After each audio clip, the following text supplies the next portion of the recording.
actually thought he could just get his Jeffrey Epstein scandal to go away, that his cover up would be successful. But Donald Trump forgot he surrounded himself with idiots when he put together his administration. That's just the truth. And it has allowed Democrats, especially in the House Oversight Committee, to continue to pile up the wins. And the latest wasn't just exposing Donald Trump, but exposing those connected to Epstein and Trump. The associates play such a big role. And in doing so, they exposed Epstein's lawyer, making an admission that now has Donald Trump posting like a crazy person about files. We're going to get into it all, but before we do, if I could quickly ask you to leave a like on this video, and if you haven't already and you enjoy our channel, to hit that subscribe button because it goes a long way. But before we can get into Donald Trump's insane post and the admission from the Epstein and Trump lawyer blowing up this entire scandal, I want to start with a sentiment I think is so important when we're talking about Epstein from Jasmine Crockett. So here's the thing. Like, obviously, this is concerning to have a potential pedophile as a president.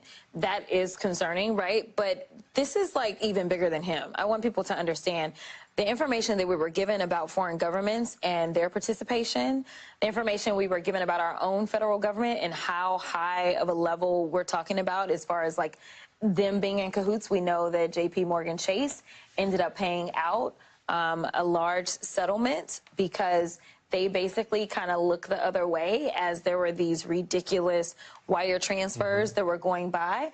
We know that there were fake corporations that were set up. We know that, or at least we've been told that there were fake immigration documents that were put together so that women from other countries could end up over here. We know that there were allegedly fake marriages. This goes and it reeks through every single level of government.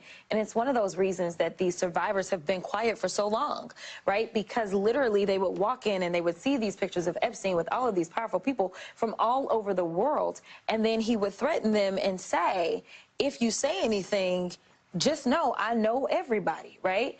And so I think if we are going to prevent Epstein 2.0, or if Epstein 2.0 is taking place right now, I think it's important that we nip this in the bud right now and we learn what we did not know and we put some safeguards in place to prevent this type of thing from happening. The focus cannot just be on Donald Trump. Of course, Trump is covering for himself, but what he is most worried about is those associates of Epstein, those people who were close to both of them starting to talk. We were able to obtain that birthday book, that letter that Donald Trump sent Epstein for his 50th birthday because of a subpoena to the Epstein estate. Not the FBI, not the DOJ, not the White House, but the estate. It's why the DOJ right now is blocking NBC News from uncovering the name of two Epstein associates who were wired hundreds of thousands of dollars because they know once you start to pull that thread, it all comes apart, especially when there are so many connections to Trump and Epstein like Rachel Maddow laid out right here.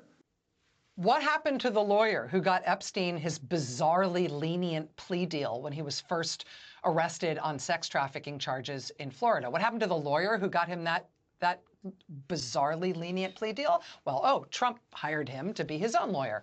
What happened to the U.S. attorney who gave Jeffrey Epstein that bizarrely lenient plea deal? Trump put him in his cabinet in his first term. Well, who then prosecuted Epstein a second time when he was brought up on federal charges? That was the SDNY line prosecutor who Trump inexplicably fired last week. Who was in charge of the Department of Justice and the Bureau of Prisons when Epstein then killed himself in federal custody? President Donald Trump. Who bragged to a reporter about how much Epstein seemed to like women on the younger side? Who said Epstein was a lot of fun to be with? Who bragged that he was friends with Epstein for 15 years? Who flew on his plane at least 7 times? And who now says that everybody needs to stop talking about Jeffrey Epstein right now? All of these people are interconnected. They saw Trump's crimes. They saw his friendship with Epstein. They know what Donald Trump is trying to hide in those files. And some of it became public today, especially the connection between Epstein, his lawyer, who was also Trump's lawyer, and money moving around at a very disturbing rate. And it led to an insane Trump post, but I first want to start with that article breaking down the Trump lawyer admission. Trump lawyer admits how many millions he earned representing Epstein. Lawyer Alan Dershowitz has revealed how much money he was paid to negotiate the late offender Jeffrey Epstein's sweetheart prison deal in 2008. The disgraced financier paid Dershowitz, who represented Donald Trump during his first impeachment trial, about $3 million for his help securing the deal, the celebrity attorney told Bloomberg. The figure was revealed in connection with a trove of Epstein's personal emails that was obtained by the outlet, which also discovered that Dershowitz's support for Epstein went beyond legal advocacy. These people all ran in the same groups and they were given millions of dollars. That same article detailed that Epstein's legal expenses over the course of a decade were about $54 million. Now, those are wires, those are payments that have largely been blocked by the FBI, and it's why Donald Trump is trying to distract us from talking about them with this post right here. Trump took to Truth Social with thoughts on files by writing, "I have been asked by many people about the life and times of Amelia Earhart. Such an interesting story, and I would consider declassifying and releasing everything about her, in particular her last fatal flight. She was an aviation pioneer, the first woman to fly solo across the Atlantic Ocean, and achieved many other aviation firsts. She disappeared," and Donald Trump continued to write about Amelia Earhart, saying that his administration wants to declassify and release all records related to her life. Thank you for your attention to the matter. I don't even want to say that this is a distraction. Like, this is just trolling. He is giving the middle finger to MAGA. He believes that they are this stupid. I think that's an important thing to recognize. And if I ever spent any time around Trump supporters, I would ask them. Thank God that I don't have that burden in my life. But I would say, do you realize how dumb Donald Trump thinks you are? He thinks you're like a puppy dog, that like, or like a cat, where you just like shine a little laser beam on the ground. Okay, I don't know why I just did that on camera. That was embarrassing. We're gonna cut that out. No, we're gonna leave it in. It's like Donald Trump thinks that you'll just like you'll jump for the chew toy MAGA. You'll jump for the little laser beam. I still can't believe I just did that little cat thing. We're gonna move past it though. There's more important things to talk about. But that's how dumb Donald Trump thinks MAGA is. That he can just throw them the red meat of Amelia Earhart and her final flight like this is some matter of national security. These people are just so dumb, and Donald Trump recognizes it. Why do you think he has spent his entire political career grifting off of them? Because he knows the dollars will keep flowing. He knows they're just that dumb.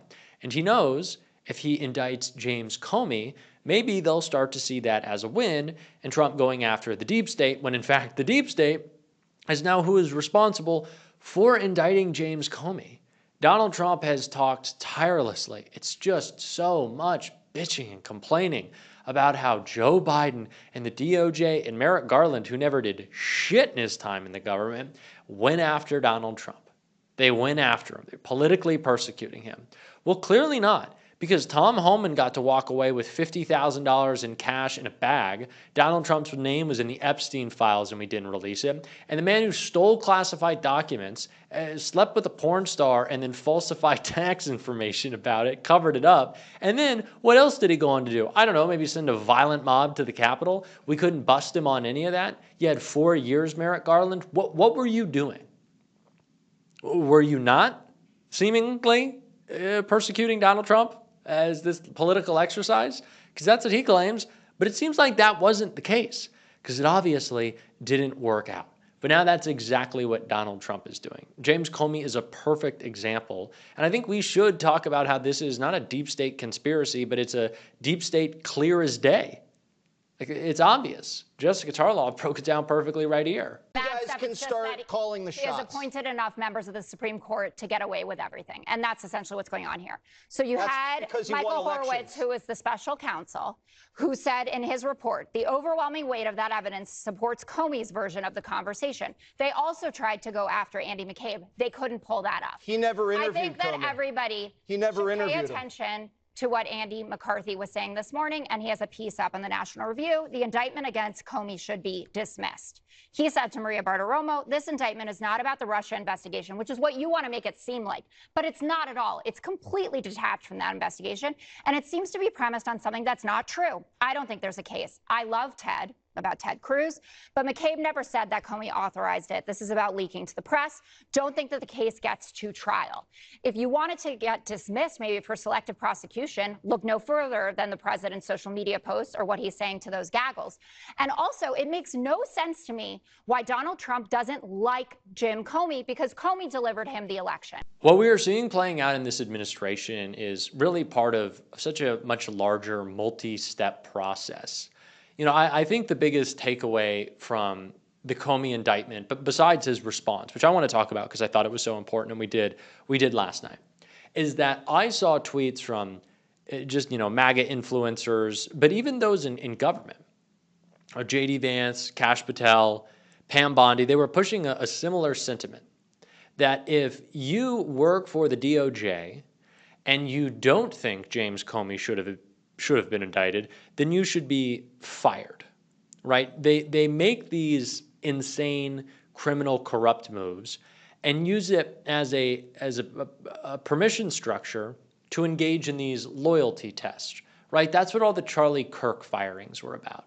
They inflate their actions. They do whatever they want, and then if you challenge them, which honestly they want you to do, so they can root you out, they have a reason to fire you. Because going against this administration to them is betraying America. And of course, we know that's not true, but that's what Donald Trump wants you to believe. And so if we want to talk about the deep state, if we want to talk about who's loyal to serving a political cause rather than doing their job in the government, it's everyone in MAGA. This is what was outlined in Project 2025, and it's pretty clear. That is why it is so important that we do have people like James Comey willing to stand up, call this out for the bullshit that it is, and fight. Not bend the knee, not pre-capitulate, not say, well, it was a good run, but actually fight it out. Because Donald Trump will lose. We have to remember that. We have to know that. Donald Trump is a loser at heart.